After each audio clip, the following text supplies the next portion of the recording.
You have to convince me that vitamin C matters before I'm going to go to the grocery store and buy orange juice. But somehow higher ed's lost to that along the way. Right? Like we forgot to remind people that education still matters. Hit it! That's what I'm talking about. Wait! Okay, now, from the beginning. Hit it, boys. Welcome to Higher Ed Pulse, your no-fluff guide to artificial intelligence in higher ed. I'm Mallory, bringing nearly 20 years of edtech and marketing expertise straight to your earbuds. Higher ed leaders are expected to master AI overnight, but let's be real, no one has time to sift through every headline, hot take, or research report. That's why every Monday I'll break down what actually matters, fast, clear, and to the point. Want to sound like the smartest person in the room at your next team meeting? You're in the right place. Let's dive in. Welcome back to Higher Ed Pulse. On every campus, one person hears what the president actually thinks about marketing, enrollment, and your budget line. In July, 50 of them locked themselves in a room in Colorado Springs to compare notes. Today, two of the organizers give us a peek into what happened at the inaugural Chief of Staff Summit. Today, I'm joined by Lindsay Nyquist, the Chief of Staff at Occidental College, advising President Tom Strickis on strategy, board relations, marketing, communications, and everything in between. Longtime listeners will remember her from episode 80, where she walked us through her leap from Marcom leadership into the president's office. And Dr. Miriam Merrill, the chief of staff and secretary to the board of trustees at Hamilton College, joins us as well. At Hamilton, she coordinates the senior team and the work of the board for President Stephen Tepper. Before returning to Hamilton, she led athletics at Pomona Pitzer. Proof this role gets filled from literally every corner of campus. Lindsay, Miriam, welcome to the Pulse.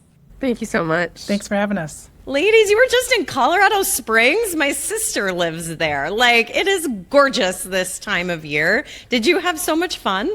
It was amazing. I lived in Colorado for so long, and it always feels like a homecoming coming back anywhere in the state. Yeah, such a beautiful place to be. And Miriam, you're from Western New York. How hard was it to get out there? Every time I try and fly into Denver, Colorado Springs, I'm like 7 flights later. Yeah, pretty much. I mean, trying to get to anywhere from Syracuse is tough. But it was worth it. It was absolutely worth it. All right, we could have a whole podcast on which is worse, the Albany airport or the Syracuse airport. I really don't know who would win that battle, and I don't think you want to win that battle either. All right, well, let's get into our topic today. The chief of staff is the least understood seat in the president's office. The title is spreading fast across higher ed. Job descriptions all read differently, and the person holding it usually knows more about what the president actually thinks than anyone else on campus. Back in February, a survey of higher ed chiefs of staff asked what mattered most heading into the next year, and the answer was a variety of things: cabinet politics and power dynamics, crisis leadership, managing up and leading without formal authority, board relations, burnout, and career paths out of a role with no obvious next rung. Just the small things. So this July, 50 chief of staffs met at Colorado College for a day and a half, and the format was built around case studies and closed-door peer problem solving. Here's why this matters if you run marketing or communications. Every topic on that agenda lands on your desk eventually. The chief of staff shapes how your boss hears it all. Many CMOs have never asked what the person is worried about. So today we're going to ask two of them. Ladies, let's get into it. And Lindsay, let's start behind the closed door. When it's just you and the president, no cabinet, no AI robots taking meeting minutes. What does the president worry about that just never makes it into a leadership meeting? Wow, that's a huge question. And I think as we learned from this week of spending so much time with our peers, it's so different from president to president, from leader to leader. And what I think about is just the breadth of the presidential role is, I think, what often comes to light in those behind the door meetings. The president's role is known to be really challenging, but the true breadth and the depth that they think about every different decision that they have to make and all the people that will be impacted by a decision is really a big focus of what's going on in those conversations. And so I think our role is sometimes as a confidant, as someone to bounce ideas off of, that really brings some value to the president and helps them carry on with this, heavy mantle that they have to shoulder. How much of your job is just actually deciding what your president doesn't see? I would love to hear Miriam's answer to this as well, but I think, again, it really depends on the president. Some chiefs of staff do take a role where they're sort of taking flack for things and shielding their president from things. My president doesn't tend to work in that way, so I'm not really shielding things from him except maybe logistics. So something where he understands the direction he wants to take a certain project, but I follow through on execution. That's probably how I approach that question.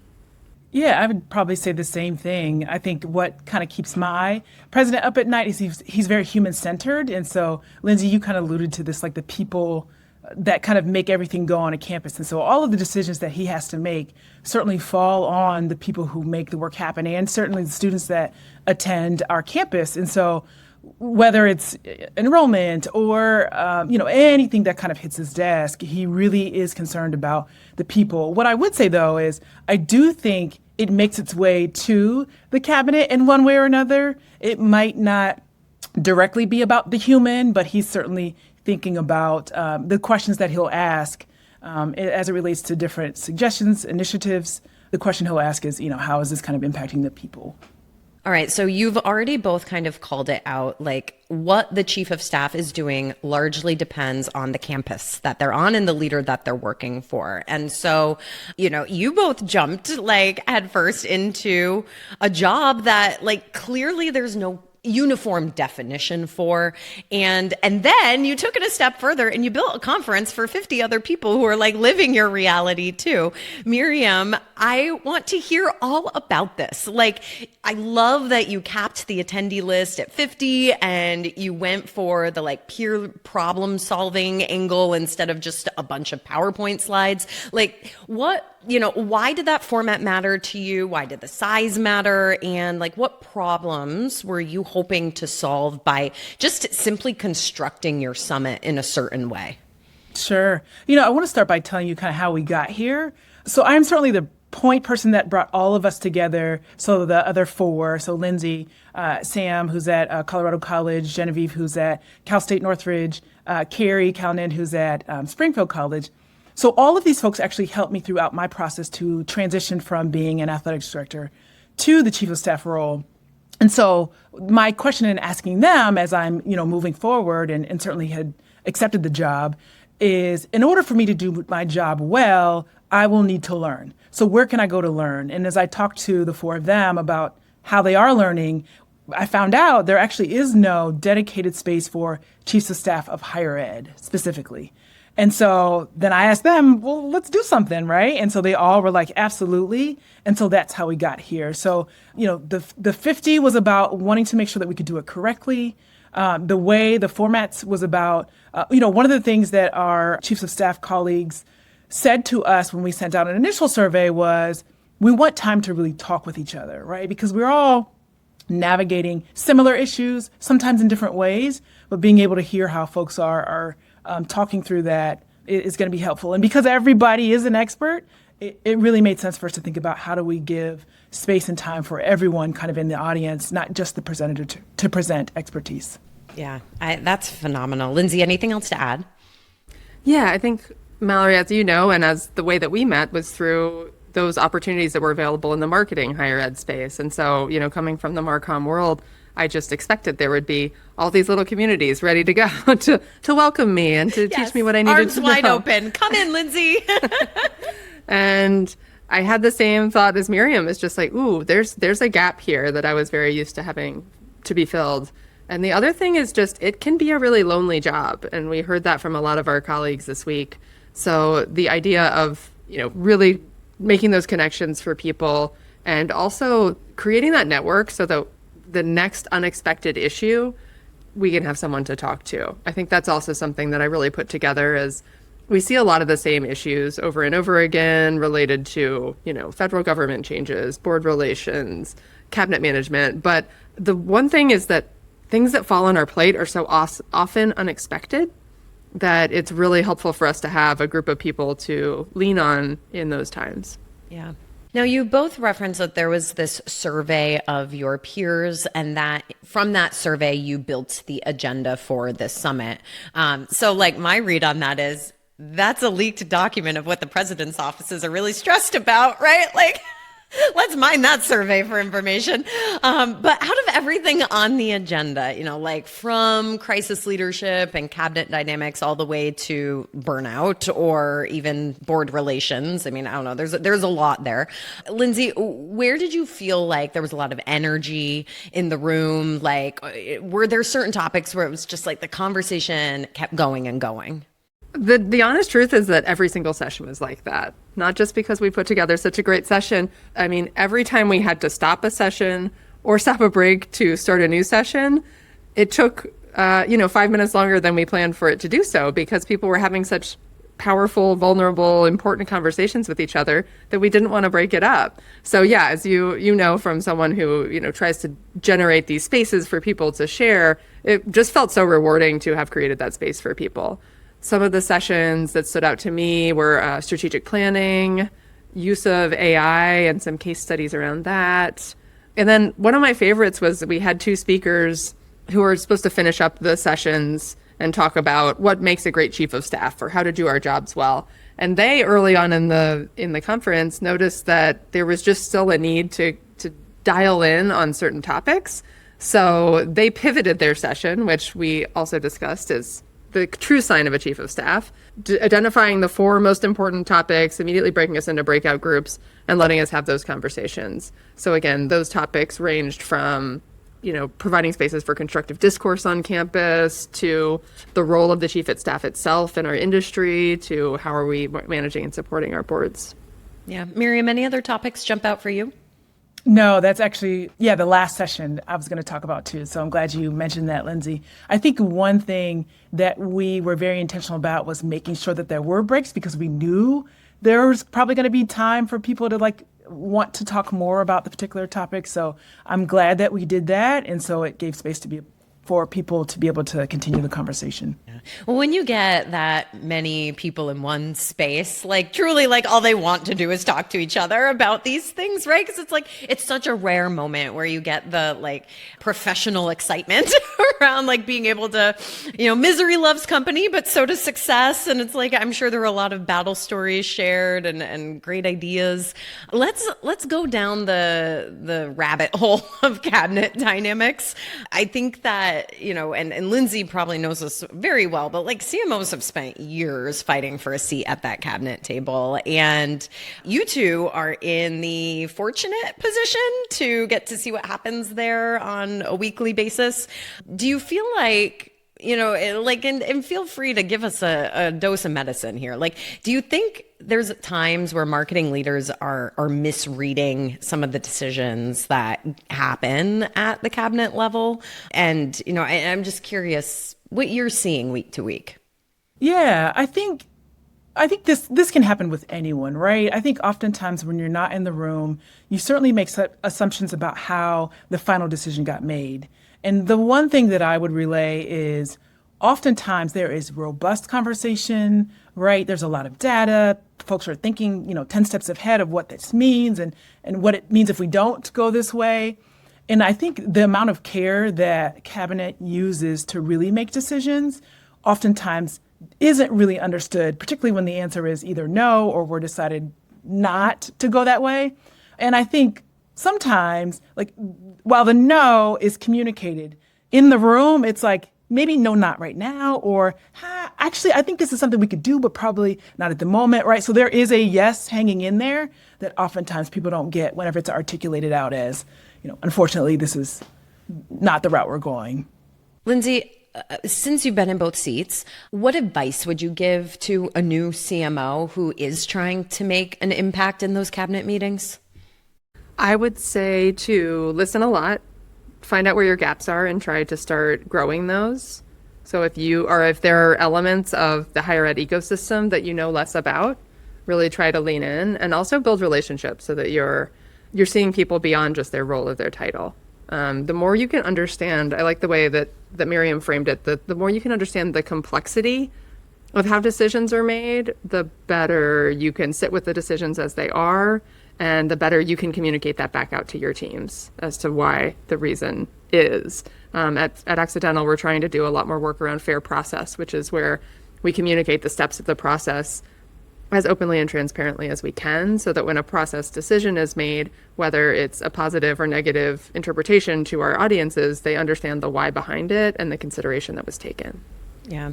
So Lindsay, I want to stay with you because, I think another parallel between the seat of the CMO and the chief of staff is the influence that these roles have, but sometimes that does not come with direct power.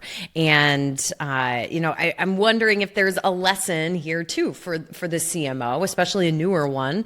Like, what have you figured out or learned in your time as a chief of staff, like how to move the institution forward that maybe a marketer could steal from you? How to move the institution forward. Yes. Every day we're thinking about stuff like that. I think about taking non-traditional approaches. So rather than just using what we've always done or the process we've always had, like what if we totally peeled back, tried an entirely new playbook?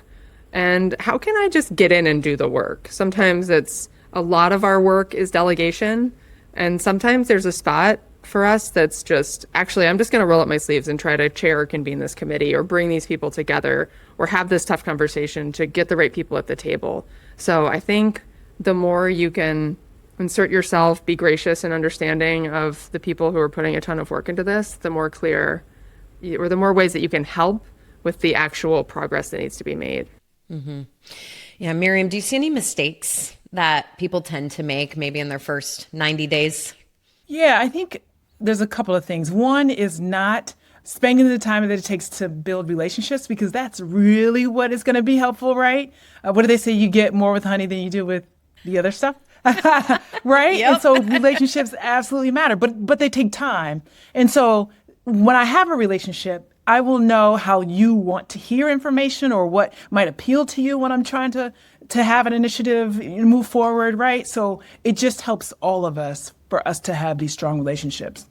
I think sometimes in leadership positions, what folks do maybe too quickly is change, right? And what we know is people cannot stomach a lot of change fast and right away until relationships are built. And then they know the why. They know that you're doing the change because I care about you, right? And I care about the health of this institution. It's not about me saying that everything you've done here is wrong.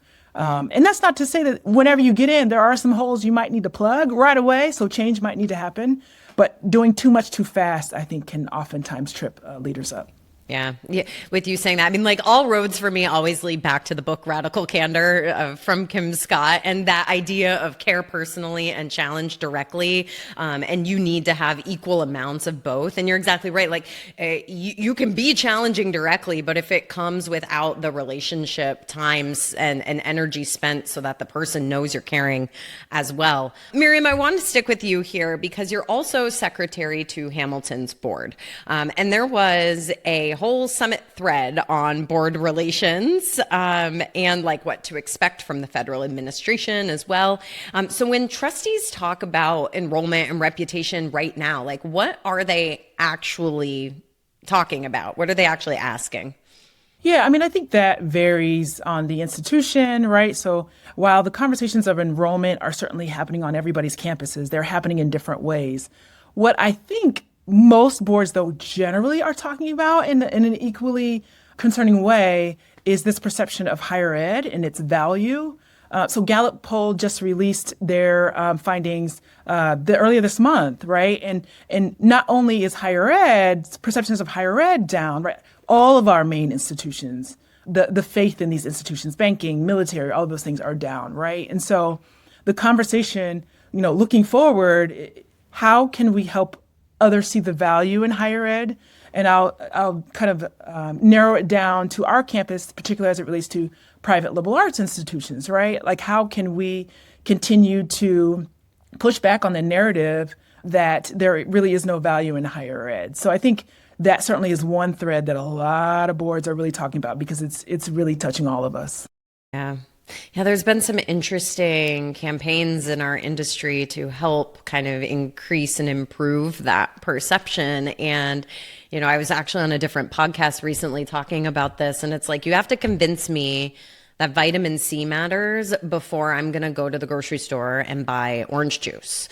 But somehow higher ed's lost that along the way. Right? We forgot to remind people that education still matters. We're just stuck on the drones on our website or whatever. I don't know. I don't know that this is leading to a question, but with the release of that Gallup information, it just it was very disheartening to see that. It's again, another year where perception has gone down. I don't know. I don't know if you have anything to add to that, but that's a little tangent that I'm particularly frustrated with right now. Yeah, I think what really is alarming for me is the thought that all of these institutions are at an all-time low, perceptions for American people. What does that really mean for us? And certainly higher ed is a small sliver of that. However, right, in the larger ecosystem of our society, folks just are generally not pleased. And so that's something that I think we're all kind of grappling with and thinking about. So from your seat as a chief of staff, right, what questions from a trustee should a CMO be ready to answer when it comes to this very topic? I think it's about the future of the institution, right? So from where CMOs sit, what are they thinking about to improve branding, visibility, right? All of those things that are going to support the longevity of an institution. I think those are generally the questions that are going to be asked is how can you make sure that we are viable in the future? Yeah. All right. It wouldn't be a Higher Ed Pulse episode if we didn't talk about AI. So, Lindsay, I'm going to throw this one to you.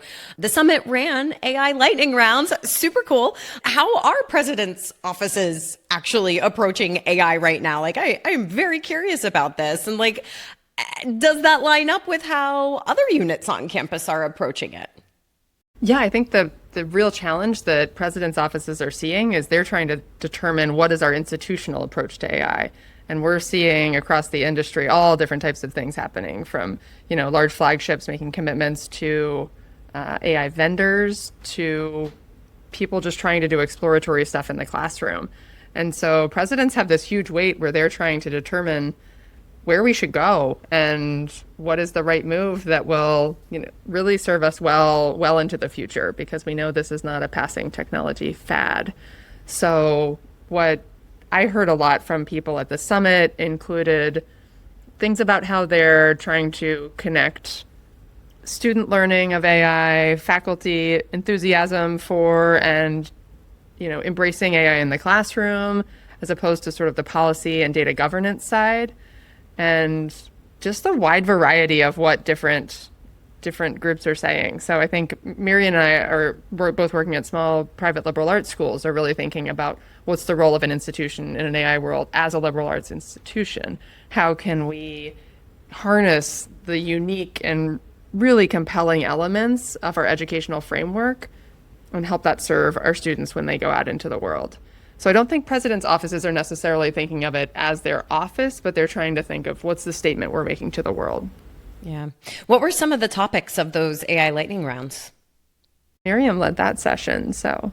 I did. Okay, so I led a session, and my session was about efficiency, right? So we have a lot of things on our desk that we want to read and stay current on. And so I talked about platforms that will transition written documents into podcasts so that you can listen to them to and from work.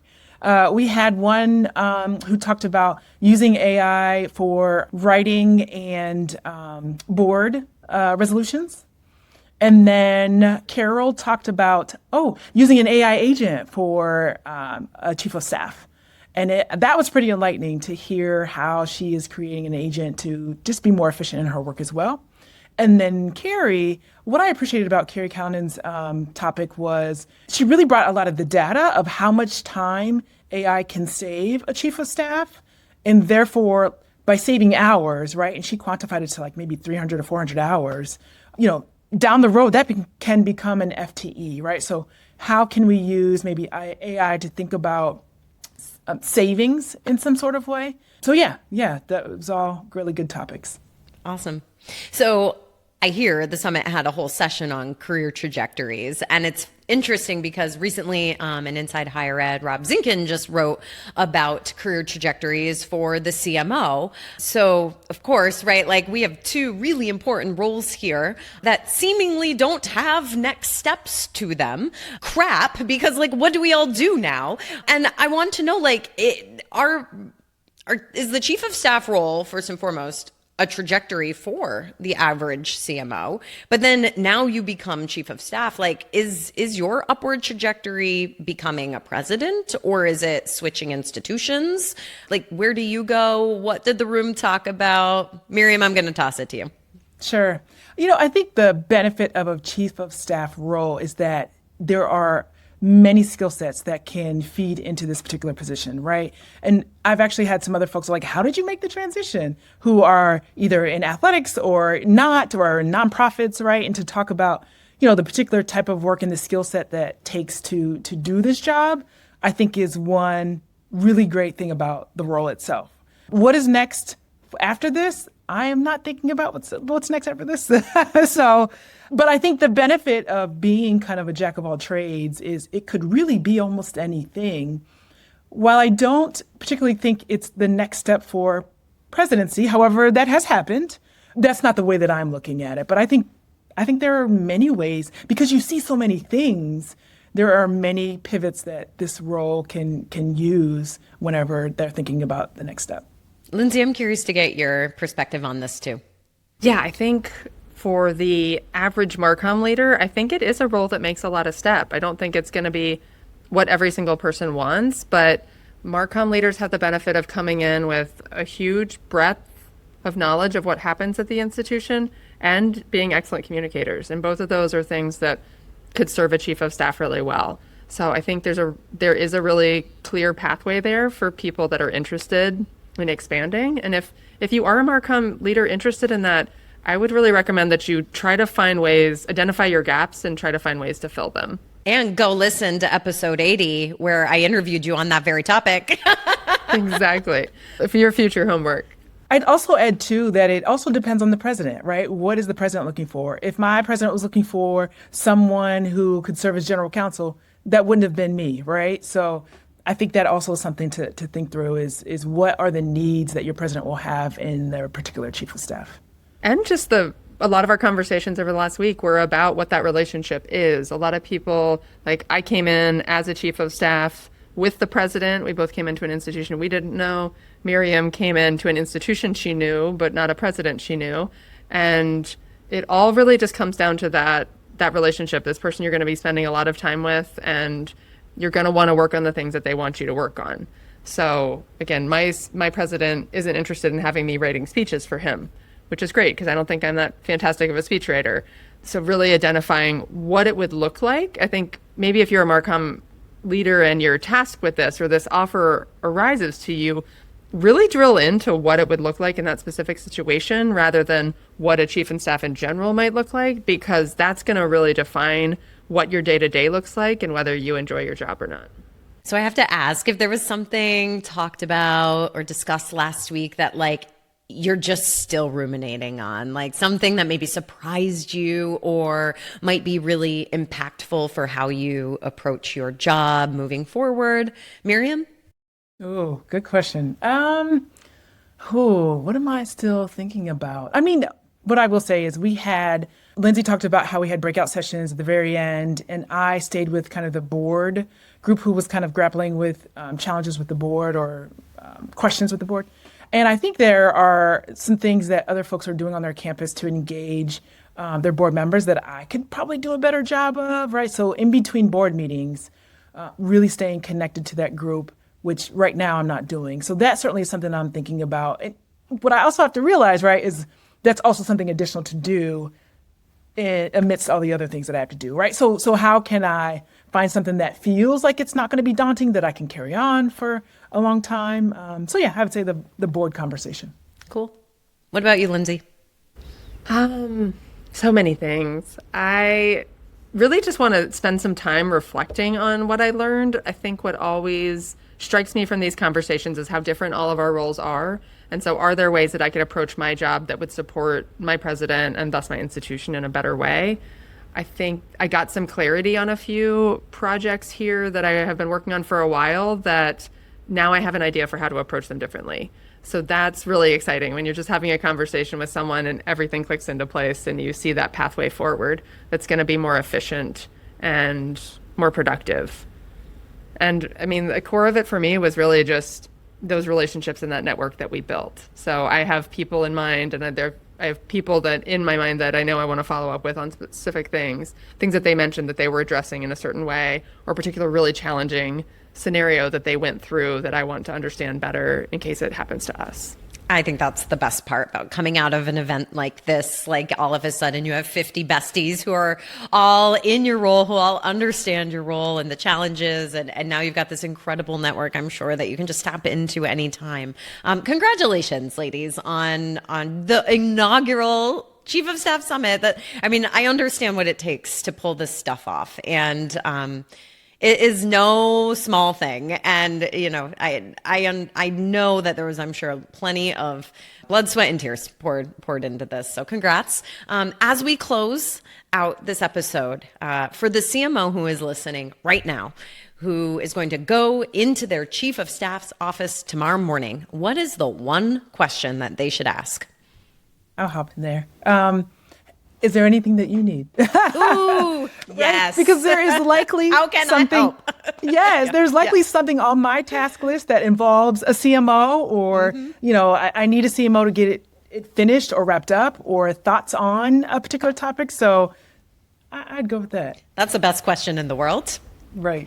Yep. A tough one to follow, Lindsay. A tough one to follow. Yeah. I would just think about really, trying to understand what the Chief of Staff does at your particular institution so that you can figure out where you can complement them, where they need that support. So along the lines of Miriam's question, but just build a relationship with that person so that they can call on you when they need you and that they understand the value that you bring to the institution as well.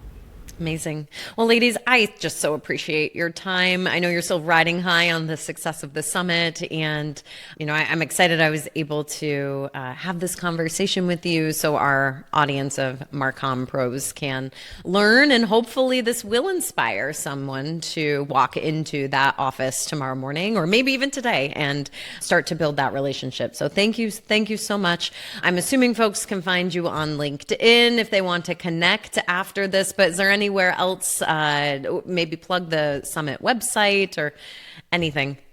Absolutely. So if you have a chief of staff in your life who reports to a president or chancellor that you think might be interested in next year's event, which will be held in Massachusetts at Springfield College in mid-July, the website is chiefofstaffsummit.org. Amazing. Miriam will not have to get on a plane from Syracuse to get to Springfield. But Lindsay will. Good luck, Lindsay. Goodness. All right. Well, thank you again, ladies and Thank folks. you. We will catch you next time. Bye-bye. Thanks, Mel.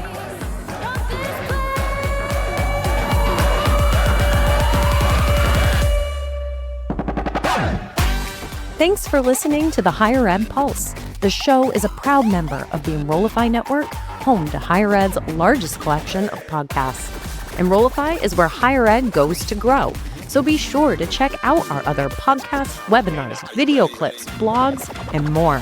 Visit Enrollify.org and subscribe for all the latest details and content drops directly to your inbox. Enrollify is brought to you by Element 451, the digital workforce platform for higher ed. Learn more at element451.com.